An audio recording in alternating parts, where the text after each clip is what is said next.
Bueno, buenas tardes a todos. Bienvenidos al Instituto Interamericano por la Democracia. Gracias por el sacrificio de venir esta tarde.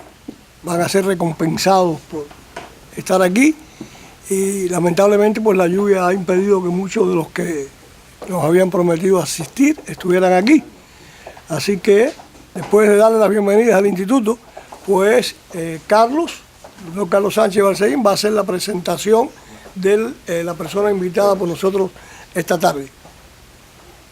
Así es, así. Muchas gracias, buenas tardes, bienvenidos a la presentación del libro y a la conferencia de Conchita Sarnoff que se llama La esclavitud moderna, una perspectiva en las Américas. Quiero saludar especialmente al embajador Armando Valladares, que preside nuestra reunión de esta noche, dar la bienvenida a Conchita Sarnoff y a nuestra directora, doña Karen Holihan. Quiero decirles que Carlos Alberto Montaner, nuestro presidente, se excusa de estar presente. Él tenía que ser en realidad quien haga la presentación del libro y la entrevista, porque a él le gusta que cuando se trata de libros, él prepara una lista de preguntas y conversa con el autor. No va a estar presente Carlos Alberto, pero la lista de preguntas está aquí. Y va a ser nuestra directora Karen Holihan, que es además gran amiga de Conchita, quien va a intercambiar e interactuar en esta dinámica de penetrar en la obra, penetrar en el libro y en las razones que la autora ha tenido para eso. Me corresponde simplemente reiterarles la bienvenida y recordarles que nuestro instituto, el Inter-American Institute for Democracy, es una organización de los Estados Unidos, sin fines de lucro, que trabaja en la promoción, la defensa de la libertad, de la democracia, de los valores fundamentales que hacen a las sociedades libres. No somos una entidad proselitista, no somos una entidad que tenga posiciones ideológicas, más bien el Inter-American Institute está caracterizado por su pluralismo y estudia estos temas en todo el hemisferio americano. Uno de los temas que nos interesa, obviamente, a partir de la libertad, es el tema de lo que son los derechos y libertades de los individuos y de las mujeres en particular. Y es por eso que cuando Conchita planteó la posibilidad de que tengamos esta reunión, pues encantados aceptamos y promovemos este tipo de trabajo. El instituto trabaja en todo el hemisferio y tiene una reconocida experticia de carácter regional. Hay otras entidades como la nuestra, think tanks, que trabajan países específicos. Nosotros trabajamos países específicos, pero todos los países del hemisferio en su conjunto, y la lucha que estamos realizando en este momento es una lucha para que esta división que existe en el siglo XXI entre países democráticos y no democráticos en las Américas, entre países que sí cumplen con los elementos esenciales de la democracia, que son el respeto a los derechos humanos, la división e independencia de los poderes públicos, la vigencia del Estado de Derecho, la existencia de elecciones libres y permanentes, la alternabilidad en el poder, la libertad de prensa, y los otros países que no tienen esas características, que esa diferencia desaparezca.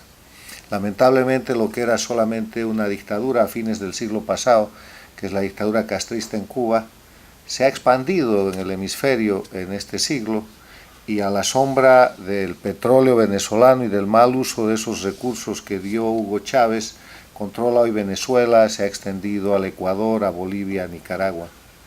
Esperamos nosotros que los aportes que hacemos, simplemente dando palestra y oportunidad a la gente de expresar su punto de vista, de mostrar lo que son las situaciones de crisis que se plantean en estos diferentes países, ayude a una pronta recuperación de la democracia.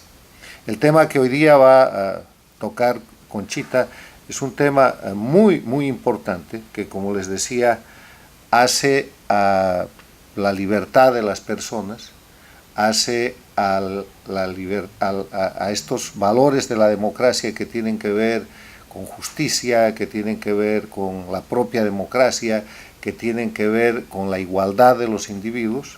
Y por eso, Conchita, bienvenida. Expreso a nombre del Instituto y de Carlos Alberto Montaner el placer que tenemos de que nos honres con tu presencia. Y le cedo la palabra a nuestra directora Karen Holihan para que puedan avanzar.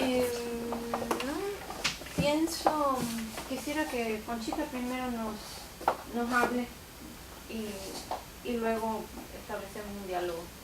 ¿Prefieres cederle la palabra a la autora? ¿Vale? Sí.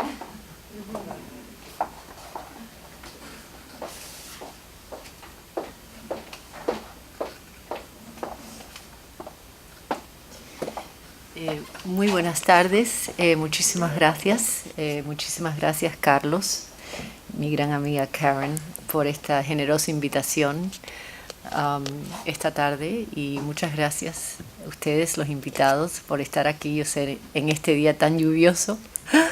Estoy muy agradecida. Creo que es un tema muy importante, la razón por la cual me he dedicado hace más de 10 años.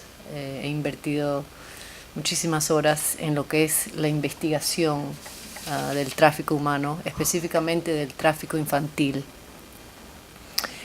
Fue en el año 2006, durante un viaje a México. Yo estaba trabajando para una compañía mexicana que se llamaba Cemex, Cementos Mexicanos, y ayudando a la compañía a reestructurar, porque ellos compraron una compañía inglesa que se llamaba Ready Mix Concrete. Y entonces durante esa reestructuración ellos tenían muchísimos problemas por las distintas culturas que tenían que compenetrarse, ¿no? Y me contratan, y en uno de mis viajes a México tengo el gran honor de cenar con el canciller Jorge Castañeda, y durante esa cena el canciller Castañeda me dice algo que cambió mi vida, y me dice: Conchita, ustedes los americanos son unos hipócritas. Primeramente nos compran las drogas, segundo nos venden las armas ilegalmente, y ahora, recientemente, nos están robando a nuestros niños. Bueno, como se pueden imaginar, esto fue una acusación inesperada, obviamente, y algo que de verdad me tocó al fondo del corazón. Cuando termino, yo regreso a Washington, donde vivo, D.C., empecé a investigar muy ligeramente lo que es el tema del tráfico humano y qué es lo que estaba sucediendo entre México y los Estados Unidos, específicamente, como dijo el canciller, el robo de los niños mexicanos. Y durante esta investigación me doy cuenta, las cifras en el 2006 llegaban a, creo que eran 100,000 niñas traficadas en el 2006. Las cifras hoy en día están, de acuerdo con el Congreso, con un reporte que publicó el Congreso americano, en el 2015 más de 1 millón de niñas traficadas. Las Naciones Unidas publicó un reporte cuyo cual 22 millones de niños han sido traficados, no exclusivamente por tráfico sexual, sino también tráfico de órganos, tráfico laboral, porque este tema es un tema bastante complejo, que no solamente, obviamente, los estudios y todo lo que es la investigación no se vinculan a lo que es el tráfico sexual únicamente, sino también el tráfico laboral de niños y el tráfico de órganos de niños. Yo no he estudiado lo que es el tráfico de órganos ni el tráfico laboral, porque ya estudiando el tráfico sexual para mí es más que suficiente. Y es un gran problema en este país, porque una de las cosas más importantes es que son los carteles mexicanos trabajando cercanamente con el cartel americano que se llama Mara Salvatrucha. Aquí en este país lo que ellos llaman MS-13 y MS-18 son los carteles que manejan todo lo que es el tráfico de niñas, especialmente de niñas extranjeras que vienen de El Salvador, Honduras, Nicaragua, Centroamérica y de México. Y entonces, durante una de mis investigaciones, yo viajo a México, por supuesto, porque de ahí es donde viene casi 79% de las niñas que han sido traficadas a los Estados Unidos. Y la razón por la cual estos niños vienen a los Estados Unidos y los trafican a los Estados Unidos es porque el segundo negocio más grande del Internet es child pornography. El negocio más grande, es decir, en términos de lucros económicos, es la pornografía, pero pornografía de adulta, el primer negocio, perdón. Pero el segundo negocio es pornografía infantil. Y entonces una de las razones principales por las cuales los niños vienen de todos países del mundo, específicamente, claro, el país cual es más cercano a los Estados Unidos, que viene siendo México. Y durante mi viaje a México me doy con un caso que en el 2007 ya era un caso federal americano de una abuela que tenía 64 años que estaba utilizando a sus 2 hijos que están ahora en una cárcel federal en los Estados Unidos. Lo han sentenciado a 50 años cada hijo. Y de un pueblo que se llamaba San Miguel de Tenancingo, que de verdad hasta el día de hoy yo no le puedo decir la razón por la cual ese pueblo específicamente ha traficado el número más grande de niñas a los Estados Unidos. No entiendo, porque es un pueblo muy pequeño, a 2 horas y media de la Ciudad de México, y la población infantil es mínima, así que no entiendo por qué eso viene siendo lo que llaman los americanos un hub, pero es uno de los grandes hubs de México. Y a través de esa investigación regreso a los Estados Unidos y me topo con este personaje, este señor que se llama Jeffrey E. Epstein, que casualmente era alguien que yo conocía socialmente, y me indican que él estaba en la cárcel. Y bueno, me sorprende muchísimo, pero me sorprende aún más que la razón por la cual está en la cárcel es porque había traficado más de 100 niñas de todos países del mundo.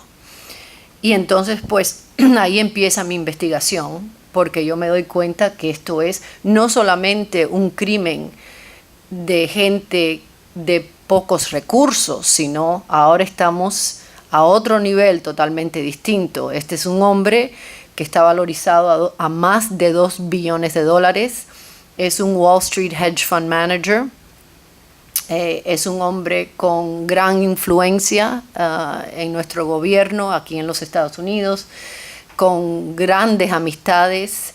Una de las personas que ha sido implicada en el caso de Epstein es el expresidente Bill Clinton, que ha viajado con el señor Epstein más de 26 veces en el avión privado del señor Epstein. Él ha donado millones de dólares al Partido Demócrata. A la secretaria Clinton le donó miles de dólares después que lo sentenciaron. Y entonces ahí es cuando yo empiezo toda una investigación para intentar aprender por qué es que en este país tan desarrollado, con tantas leyes federales y estatales, es el país número 1 en el mundo del tráfico sexual infantil. Y por supuesto, lo que me entero, todo está incluido en el libro Trafficking, es que desafortunadamente gobernantes de nuestro país están asociados y es todo un pay for play. ¿Por qué es que el señor Epstein le le presta a estas niñas, a estos gobernantes, obviamente porque él necesita favores y los favores son políticos. Bien, Conchita. Conchita ha hecho un trabajo de investigación periodística admirable. Te felicito, Conchita, en nombre de todo el directorio del instituto. Tu investigación lleva a... Uno de los temas a los que lleva esta investigación es a este billonario Epstein, y que ha conseguido muchísimo la atención de la prensa. Sin embargo, las editoriales importantes que apalabraron la publicación, una de ellas, Random House, México, decidió después ignorar los contratos o los acuerdos de contratos que tenía. Y quisiera saber de ti qué pasó ahí. Bueno, aunque lo podemos sospechar. Creo que sí, creo que lo pueden sospechar. Yo firmo un acuerdo con Random House México en el año 2009, cuando yo le presento al director de Random House México con esta historia. La historia no era simplemente sobre Epstein, sino sobre el caso mexicano y qué es lo que estaba sucediendo con estas niñas de México a los Estados Unidos. Y entonces yo sigo la investigación y me doy cuenta que ahora tenemos a un expresidente, tenemos a senadores americanos implicados, tenemos a un gobernador, Bill Richardson de New Mexico, implicado también en el caso. Bill Richardson. Y entonces Ehud Barak de Israel también. Y cuando yo llego a ver todo, cuando me doy cuenta que esto es un caso tan enorme que yo solamente, es decir, yo no estoy protegida por una institución académica o una institución editorial, me recosté sobre lo que era Random House y le pedí si es posible nosotros incluir toda esta información. Y por supuesto, la respuesta fue no, a menos que tienes que borrar todo lo que es información sobre Clinton, porque Clinton es nuestro cliente y Clinton fue presidente y la esposa es senadora de Nueva York, o fue senadora, en 2009 ya había.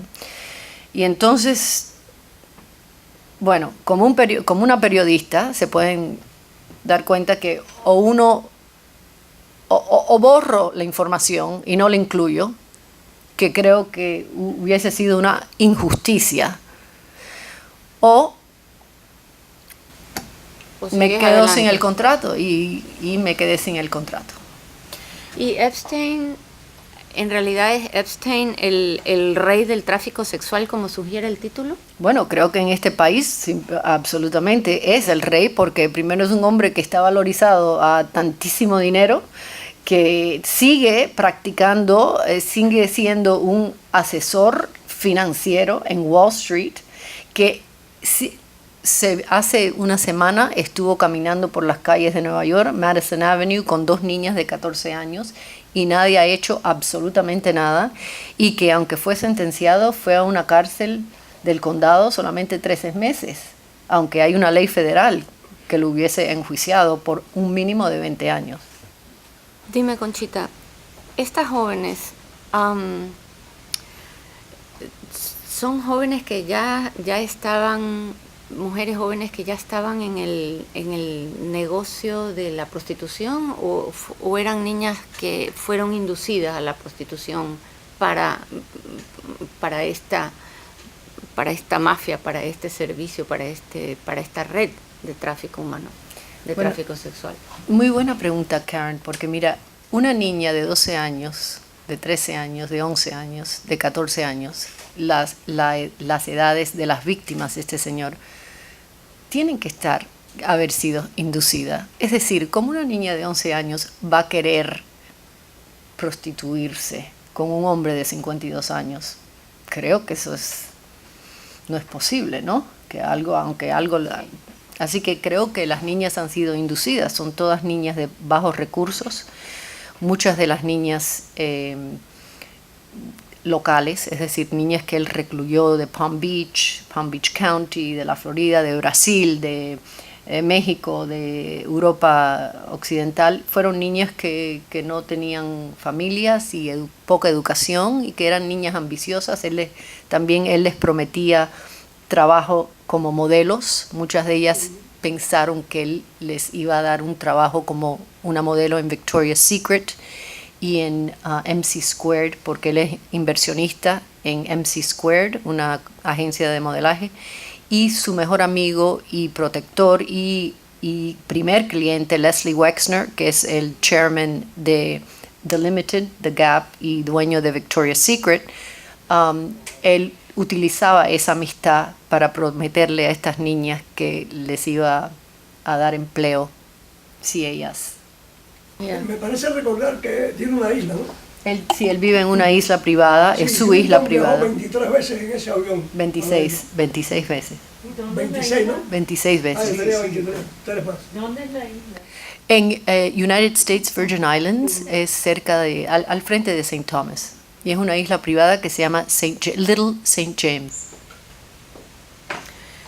Conchita, ¿hasta qué punto tu libro influye en el desenlace de estos casos?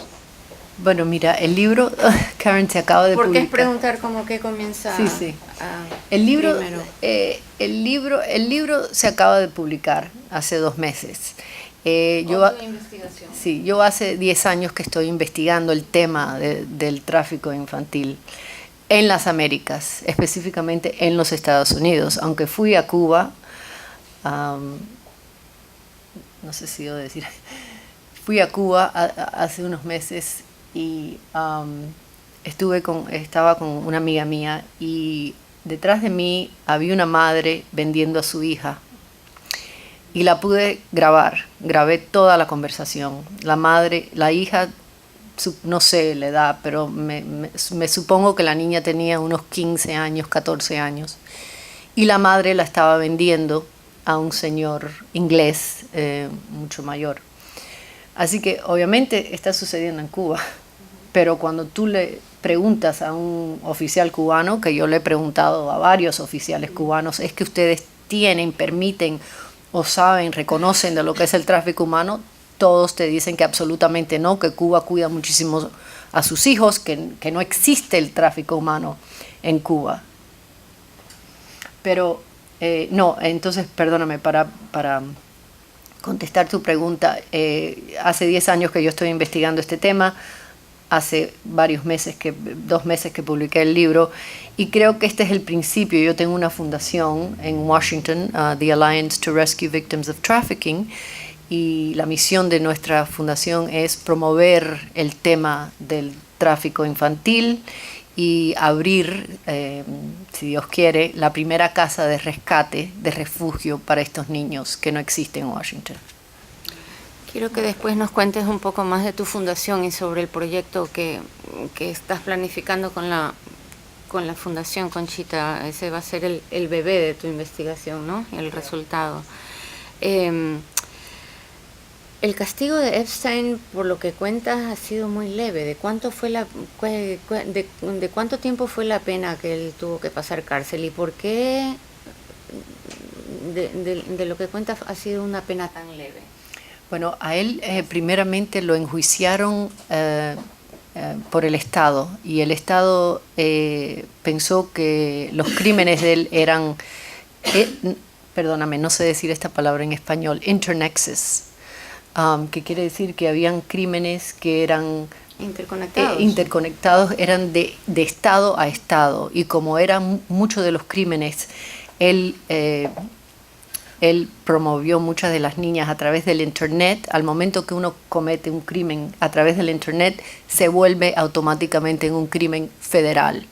Entonces entra lo que es el Departamento de Justicia y se convierte en una investigación federal. Así que después que a él lo arrestan en el 2005, hay una investigación gracias a la policía de Palm Beach, Michael Ritter, el chief de la policía. Esa investigación duró varios meses. el Estado después lo investiga y llega a la conclusión que no, que Epstein no debe de ir a la cárcel. Y el jefe de la policía de Palm Beach se niega a aceptar y va a los federales. Ahí empieza una investigación y dura 2 años, y en el 2007 lo enjuician con solamente 2 counts: solicitation of prostitution with a minor, que quiere decir que él lo enjuician como si él hubiese abusado a una prostituta, pero esta prostituta tenía solamente 14 años. Y entonces le dan, la sentencia es de 18 meses en el county jail, en la prisión del condado de Palm Beach, y de ahí 18 meses en su casa, que es una casa bastante grande en Palm Beach, en el Brio Way. Y obviamente lo que ha sucedido después de la sentencia de Epstein es que todos los traficantes que han arrestado en Palm Beach County y aquí en Miami han pedido que utilizaran el caso de Epstein como el federal guideline, el state guideline, para que no los enjuicien a ellos. Sí, precedente. Así que este caso se ha convertido en un caso. ¿Y cómo Clinton salió de ahí? Porque al principio lo estaban involucrando con esos viajes que dio con él. Bueno, es que primero una de las víctimas, que se llama Virginia Louise Roberts, que tenía 14 años cuando conoció a Epstein, ella identifica a Clinton no solamente en el avión, viajando con ella y con otras niñas de menor de edad, pero también lo identifica en la isla. Y hay en uno de los capítulos, en uno de los depositions que ella entrega, ella dice, el abogado le pregunta, bueno, ¿quién estuvo en la isla contigo estos días? Una de las muchas visitas. Y ella dice, bueno, estuvo el presidente Clinton, Ghislaine Maxwell, Jeffrey Epstein y 2 niñas rusas de 12 años. No dice lo que sucedió, obviamente yo tampoco, yo no sé lo que pasó porque yo no estuve en la isla, pero ustedes pueden opinar o de qué es lo que Conchita, sucedió. Es obvio entender el porqué de la respuesta a mi pregunta. Tú dices al final de la obra que esto no es un tema judicial, sino moral. Lo entiendo así también, pero quisiera que profundices un poco más de por qué es... En el averaje, las niñas que están traficadas tienen entre 11 y 12 años. Esto es un problema global, pero específicamente en este país, lo que los americanos llaman the average age of entry, viene siendo 12 años. Este específico caso, este señor, que es un hombre bastante inteligente, un hombre que de la nada ha hecho billones de dólares, un hombre que tiene una influencia increíble con el gobierno, con el Partido Demócrata,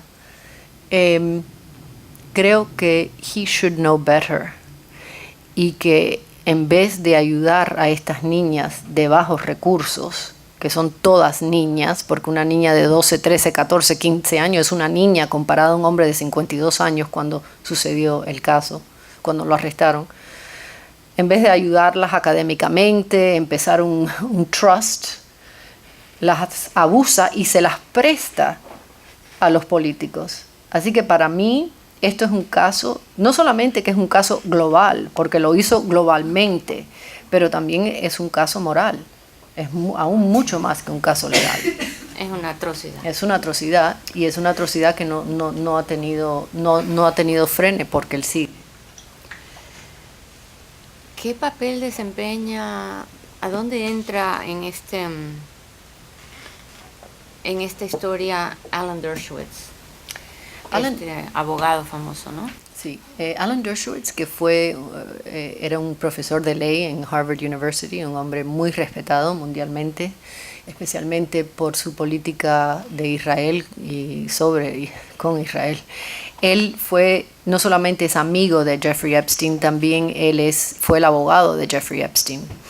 Y lo que nosotros los periodistas nos enteramos en el año 2014, el 31 de diciembre, es que a Alan Dershowitz lo implican en el caso como accesorio. La misma víctima que identifica a Clinton identifica a Alan Dershowitz, y ella dice en el testamento que él la violó 6 veces en 6 distintos lugares.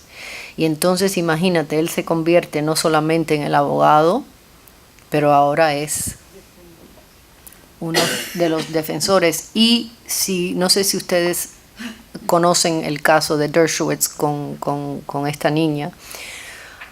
Hay 4 casos que todavía siguen pendientes, 2 casos en Nueva York, 2 casos aquí en la Florida.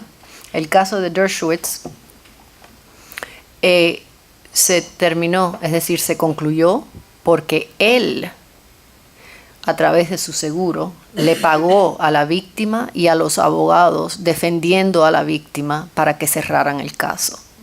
Este es un señor que ha tenido una carrera de más de 50 años, un hombre muy respetado. Si este señor no hubiese tenido nada de culpabilidad, yo creo que él hubiese hecho lo que él propuso en la televisión nacional, que es: I'm going to disbar the attorneys and I'm going to put her under the bus, que es lo que él le dijo a CBS, NBC, ABC, New York Times, CNN, a todas las redes de editoriales.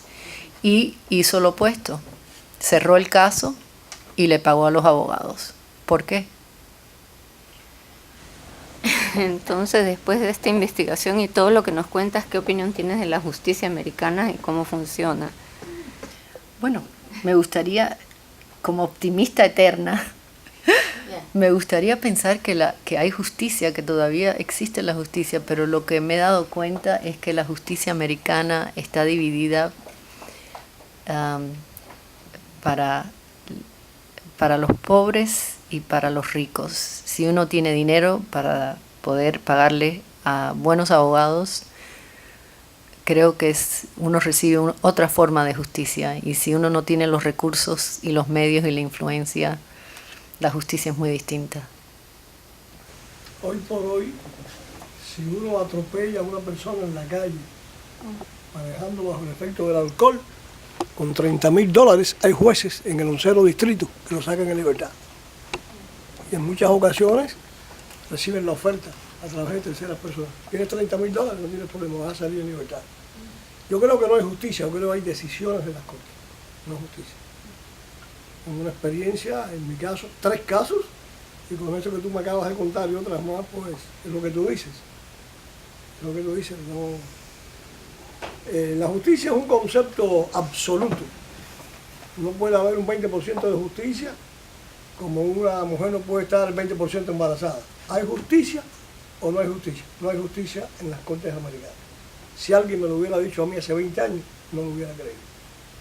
Pero estoy convencido porque he sufrido por esa situación, y yo estoy defendiendo un caso que ha salido en la prensa que no hay justicia. Es decir, la Fiscalía de Broward falsificó pruebas, escondió otras para que los familiares pudieran recibir más de $50 millones. Increíble. Increíble. Y eso que tú estás contando, hermano. Pero me parece recordar que Clinton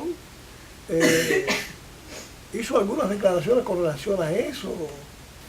No, él no ha hecho No declaraciones. llegaron a preguntarle, ¿no? No, yo lo llamé. La isla y los viajes. No, a él, no solamente yo, varios periodistas han llamado al presidente para preguntarle cuál es su asociación con Epstein y por qué es que él ha recibido dinero. A mí me comentó una persona que no puedo identificar, que los primeros $4 millones que se invirtieron en el Clinton Global Initiative, y la razón por la cual el presidente pudo desarrollar el Clinton Global Initiative fue gracias a Epstein, que él le donó $4 millones. Y Paul Lewis del periódico The Guardian en Londres confirmó que Epstein, a través del banco HSBC, que es un banco mitad Hong Kong y inglés, le invirtió varios miles de dólares en la fundación, y también lo confirmó uno de los abogados de Epstein, Gerald Lefcourt. ¿No has recibido amenazas por este trabajo que has estado haciendo? Sí, bueno, en México yo no he regresado a México porque... No, puedo regresar. Pero aquí en Estados Unidos. No amenaza. Aquí me ofrecieron... No, aquí en los Estados Unidos no me han... Creo que me han hacked el teléfono, el email me lo hack todas las semanas. Pero sí me ofrecieron dinero, $5 millones para no publicar el libro, que obviamente no lo acepté. Así que espero hacer los $5 millones vendiendo los libros. Bueno, yo he sido testigo del trabajo. Y quisiera añadir que, aunque no incluí el nombre de Karen por razones políticas, Karen ha sido un gran apoyo, ha sido un pillar en mi vida estos años escribiendo ese libro. Tenía que recordarle que tenía que comer algo, ¿no? De tanto trabajar. Tu trabajo ha sido de verdad que inmenso, Conchita, y me consta, he sido testigo de esto. Y quiero saber qué herencia quieres dejar a futuras generaciones de tu trabajo, y que nos cuentes sobre, bueno, el resultado de tu investigación en cuestión de tu fundación, y que nos expliques quizás un poco más para cerrar. Después de eso, están bienvenidos a hacerle preguntas a Conchita.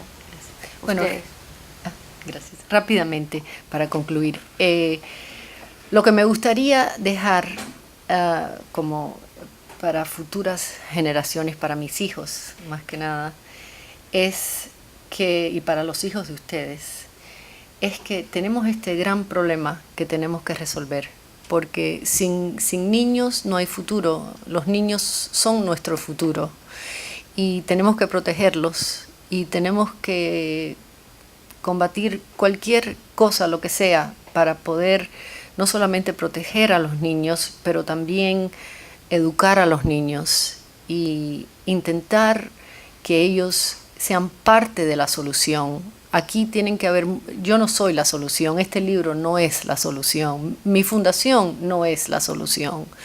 Soy solamente una gota de agua intentando hacer un cambio pequeño, pero cuando hay muchas gotas de agua en una piedra, la piedra se desaparece, ¿no? Y entonces lo que me gustaría es que la fundación, a través del trabajo de nosotros de la fundación, podamos abrir una casa de rescate para estos niños, porque la razón por la cual muchos de estos niños siguen con los traficantes en vez de escaparse es porque no tienen dónde ir. Es decir, después de ser abusados día tras día tras día, estamos hablando de 365 días al año, donde tienen que tener relaciones sexuales 10 a 15 veces al día con personas extranjeras.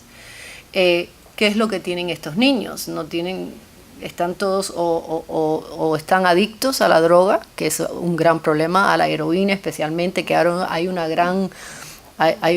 una epidemia de adicción a la heroína increíble, específicamente con estos niños que han sido traficados. Y tenemos ahora una población de niños que han sido adictos. En los Estados Unidos hay 2 soluciones solamente hoy: foster care and state system. Y ambas no son soluciones.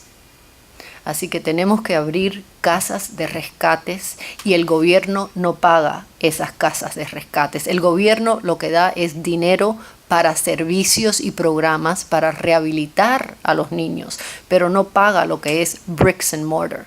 Y eso es algo que se tiene que desarrollar gracias a las familias, a los individuos privados.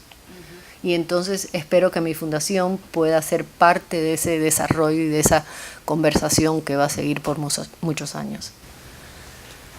Yo Sí, quería Joey. nada más si en tu investigación los niños esos, el millón de niños esos que vino de México, ¿se queda aquí o qué les pasa? ¿Vuelven a su casa después que los usan, después que los...? Depende, todo, yo, y eso todo depende, ¿sabes? Muchos de esos niños se mueren porque, bueno, la droga o los matan. Que no se mueren. El que no, mira, te enseño, Karen, ¿me puedes dar un libro para enseñarle? Entonces es un one-way ticket para acá. It's a one-way ticket. Here or for other places. La razón por la cual yo le pedí al artista que ilustrara el libro y que pintara este árbol que se llama Border Patrol y ICE llaman a estos árboles rape trees, porque a través de nuestra frontera con México existen estos árboles que son 3 o 4 pies de altura nada más y no tienen ramas, y los traficantes cuando cruzan a los niños, que es casi siempre por la noche, los violan inmediatamente, es decir, es un gang rape. Y entonces ellos, para señalarle al traficante que está ya adentro de los Estados Unidos, le quitan usted sabe, el lingerie y se los tiran a los árboles, y es lo que es estas cositas blancas. La ropa interior. La ropa interior se las tiran a los branches. Y entonces Border Patrol ha identificado estos árboles como rape trees, porque ahí ellos ya se dan cuenta quién ha entrado, cuántos niños han entrado. Y cuando a mí me llevaron a ver, gracias a Dios fueron muy generosos conmigo y me llevaron a través de un helicóptero, vimos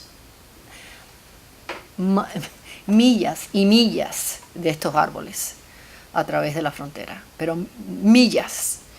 Y cuando lo ves en persona, es decir, si estás caminando y lo ves, es algo impresionante. Y esto es lo que hace frontera entre México y los Estados Unidos. Pero ¿y las madres y los padres de esa gente no...? Bueno, muchos de estos niños han sido, ¿sabes?, abducted. Los padres no se enteran. Estos son niños pobres. Es decir, como me dijo Jorge Castañeda, el canciller de México, me dijo, mira, al día que le roben a un niño, a un senador, se acabó el tráfico infantil en México. Pero hasta que eso no suceda, o que se lo roben a un senador americano, eso no va a parar. ¿Alguien más? ¿Alguna pregunta? María. Me deja speechless, o sea, te felicito por el magnífico trabajo. Gracias. Es impresionante que esto esté pasando en este país. Y mi pregunta es, ¿existen otras organizaciones sin fines de lucro, redes de apoyo a las víctimas que se puedan concertar para hacer más presión, alertar a la ciudadanía y lograr que ojalá un sistema muy perfecto judicial que a veces funciona tome cartas en este asunto, el Congreso, no sé? Sí, hay muchísimas. Washington, creo que hay más de 40 organizaciones similares a las mías, no con el fin de abrir casas de rescate, pero sino son proveedores de servicios. Casi todas son proveedores de servicios y hay 15 agencias federales cuales le dan servicio a las víctimas del tráfico infantil. Así que sí existe. Polaris siendo una de las organizaciones más importantes, tiene el National Hotline Number. Ellos manejan todo lo que es el número. Si una niña está en un caso de emergencia, ella sabe, este número se llama, e inmediatamente la policía viene y la rescata. El problema es que muchas de estas niñas no quieren ir a la policía y no quieren delatar a los traficantes porque tienen miedo que al momento que el traficante salga de la cárcel, la va a buscar y la va a matar. Y lo peor es que ella después, sin el traficante, ¿a dónde duerme? ¿Dónde come? Ella no sabe nada, es decir, tiene 14 años, si viene de México y no sabe en inglés, ¿cómo se va a comunicar? ¿Con quién? ¿Quién le va a decir? ¿A quién le va a pedir socorro? ¿Dónde va a dormir? cómo va a comer. Y ella no sabe hacer nada porque no tiene educación. Así que Sobre las autoridades mexicanas, ¿hasta qué punto están involucradas?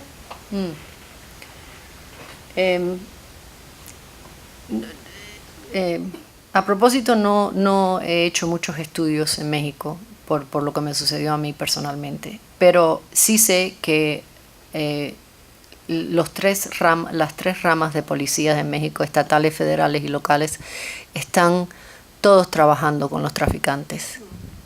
Es decir, la corrupción en México es brutal. Brutal. Y es a través de todos niveles federales, ¿eh? Porque es que el dinero, hay mucho dinero. Esta es una industria de 767 billones de dólares global. Es difícil pelear contra una industria que tiene Entonces, ese unos es el ricos. motivo. Porque yo no estoy Claro, es el dinero, es el El dinero. motivo siempre Bueno, es tú, dinero. claro, es el dinero. Tú lo vendes, A pesar de ser billonario, gana otros billones claro. restando a estas niñas. Bueno, él tiene un político, vamos a decir político X, ¿verdad? El político X le gusta a una niña de 13 años. Él le dice, no te preocupes, yo te voy a proporcionar una niña de 13 años, pero acuérdate que yo necesito que durante la próxima sesión legislativa tú me pases este bill, porque esto yo lo necesito para mejorar mis negocios. Influencia.